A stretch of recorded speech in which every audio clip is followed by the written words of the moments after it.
Teka, nasa linya po natin ngayon si Police Major Hazel Asilo, Chief PIO ng NCRPO. Major, magandang araw po.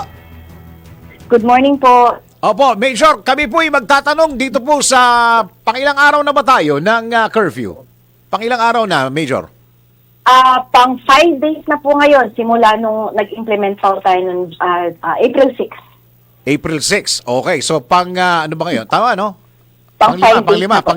Okay, how was it so far, Major? Merong hubang kasi balita ko, yung iba on the first day at saka second day, parang ang nagiging dahilan nila, hindi nila alam. So hanggang ngayon ba o hanggang kanina, yan pa rin ang dahilan, Major? Sa base po dun sa ating data na ngayon, Opo. bumababa na po yung ating from nung April 6 po na nasa 11,000 tayo, ngayon po Wow. is nasa 8,365 po yung ating violators, local ordinance violators. So may pagbaba na po, ibig sabihin, aware na po yung mga kababayan natin tungkol dun sa pag-i-implement natin ng local ordinances. Although itong local ordinances po, ito ay before April 6 pa ay meron na po tayong implementasyon. Dati pa po yung local ordinances natin. So siguro po dahil mas na-hype or mas pinakikita po natin na seryoso po tayo at tuloy-tuloy po itong implementasyong ito. Kaya po gano'n na rin po yung ating mga kababayan. Aware na po sila. Major, yung pinag-uusap, medyo marami pa ho yun, 8,000. Yun ho bang 8,000 na yun kabataan lang? O kasama ho dyan yung mga nakahubad, mga nagiinuman, mga nagvi-videoke?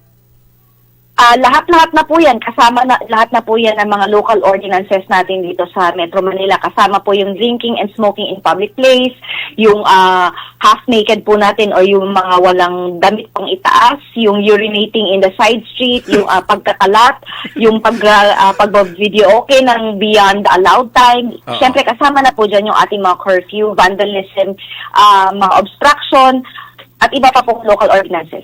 Okay, linawin lang natin, Major, unahin muna natin yung mga kabataan. Yun ho bang mga kabataan na nahuhuli ninyo? Ito po ba 18 yung 18 below? O 18 and Opo. below? 18 below po. 18 below, ibig sabihin magsisimula tayo sa 17. Opo. Okay. So kadalasan po, ano po ang mga nagiging dahilan nila nito mga kabataan na to? Kung bakit nasa lansangan pa raw sila ng mga ganyang oras, Major? Wala po silang mga dahilan. Yung iba po ay nagpapahangin, yung iba po ay hindi aware sa ating existing na curfew. Hindi aware. Okay. So, Opo. paano po ba ito? Para mas maintindihan po ng ibang kababayan po natin na nakikinig at nanonood ngayon na hindi pa rin alam ko na ganun pa rin ang kanilang magiging dahilan yung hindi nila alam at hindi pa nakarating sa kanilang impormasyon. Yun ho bang mga estudyante na nag-aaral o meron silang pasok sa gabi, kayo po ba may nahuhuli pa na ganyan? At kung nahuhuli po sila, paano po sila pinagsasabihan at ano po ang dokumento na pwedeng maging dahilan na pag-release nyo po sa kanila, Major?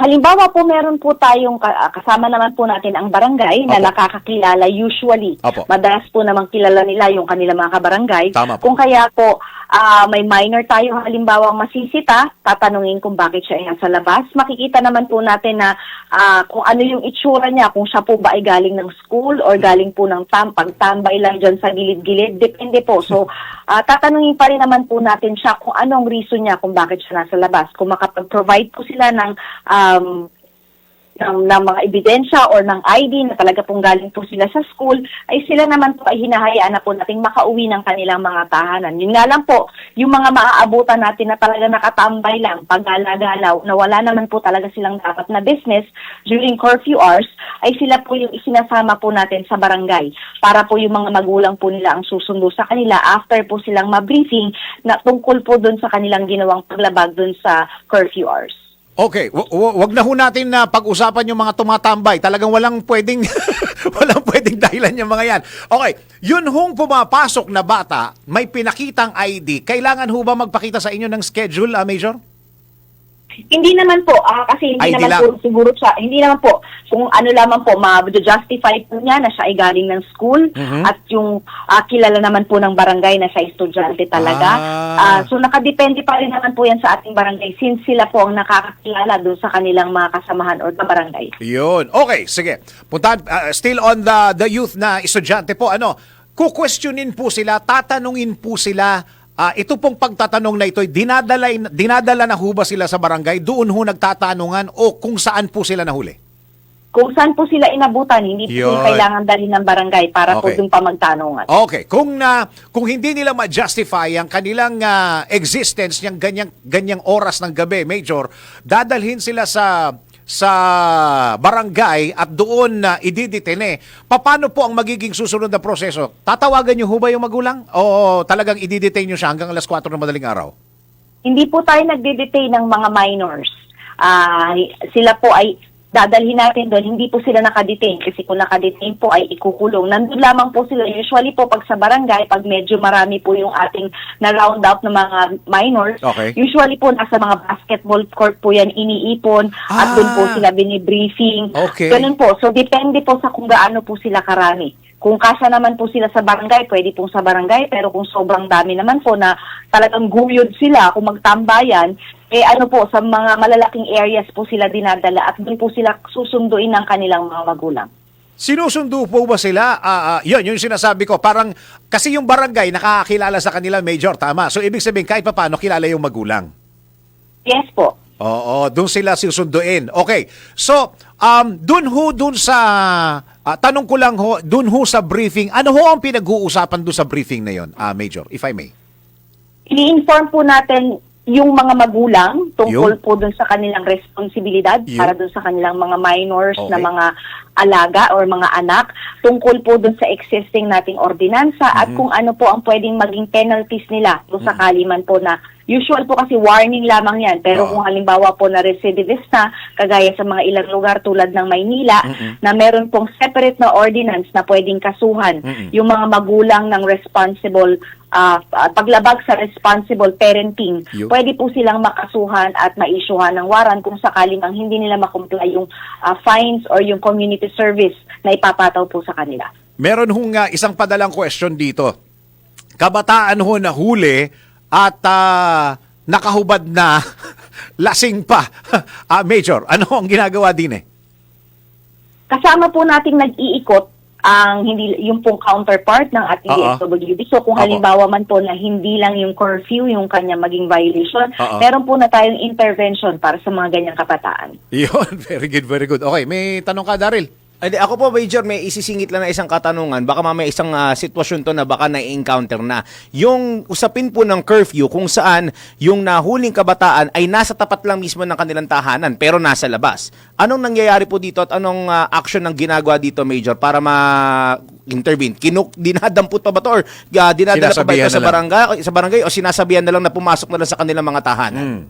Kung sila naman po ay halos nasa tapat lamang ng kanilang bahay, ay sila po ay pinapapasok na. Hindi na po para sila ay dalhin pa kung saan or kuhanin pa po ng ating barangay or ng ating kapulisan. Ako, last na lang po, Major. Ilang beses po ba dapat nag-iikot yung mga kawani ng barangay with the help of the police pagdating dito sa pagbabantay ng curfew? Dapat lang ba once o kahit 2 beses at most? Depende po yan sa kung ito kung barangay na iniikutan nila ay kakayanin nila ng yung kanilang usual na ruta na 10 to 5 or 10 to 4, kung makakailang ikot po sila or kung halimbawa po ay marami na silang nakuha, marami na silang nasita, marami na po silang kumbaga marami na tayong violators, so isa lang ikot po. Pero depende po yan sa kung ano magiging ruta po ng kanilang operasyon sa gabi nila. Okay, ako isang last question ko na to, Major. Kung ang kabataan po ay nasa loob ng sasakyan pero nasa labas po, ano po ang basa ng barangay at pulis din Depende po sa kung ano ang ginagawa nila sa loob ng sasakyan. Kung yung sasakyan po ba ay nasa harapan lang ng bahay nila or malayo po. Hindi naman po para i-check pa namin yung mga sasakyan kung yan po ay nakapark. Baka po may pupuntahan sila or magbabiyahe po sila, kaya po sila nasa sasakyan. So ibig sabihin, pag inabutan yung kabataan na nasa loob ng sasakyan, kasi kung may kasama rin lang magulang, okay rin lang yon, Major, no?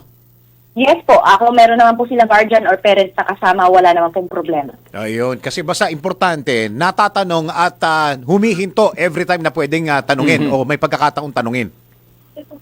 Ang ano po kasi natin sa curfew is sila lamang po yung kumbaga yung minor lamang ang nasa labas. Kung halimbawa po maabutan natin sila, nakasama po yung kanilang parents or kanilang guardian, malamang po meron silang legitimong business outside, kung kaya po okay lang po yun. Kasi nandyan naman po yung guardian nila na responsable po sa kanila. Iyon. Isa na lang po. Last na po ito. Promise. Major, dun ho sa 8,000 na yon, ilan dun ang kumakanta ng videoke after 10 p.m.? Marami-rami pa rin ho ba? Nasa 145 po yung kumakanta pa rin. Ang dami-dami pa rin. Okay, Major, nasa inyo ho yung pagkakataon para manawagan dito sa mga magulang at mga kabataan ngayon. Go ahead, Major. Sa ating po mga kababayan, hinihingi po namin ang inyong suporta at ang inyong pagkooperasyon sa ating pag-i-implement po nitong ating intensified na implementation po ng local ordinances. Makakaasa po kayo na ang inyong pong PNP ay gagawin po ito ng naaayon sa batas. Hindi po namin ito para maging mahigpit kami, pero ito po ang gagawin namin para na rin po sa kasiguraduhan ng ating pong community ay magiging maayos at mapapanatili po natin ang peace and order. Kung meron po kayong mga nais i-report or may mga concerns po o reklamo, hinikayat po namin kayong tumawag sa 911 para po mabigyan kayo agad ng police assistance. Maraming salamat po. Maraming salamat, Major. Salamat po sa oras. Tawag po kami ulit kung may mga concerns. Thank you po, Major. Maraming salamat po. Police Major Hazel Asilo, Chief PIO ng NCRPO.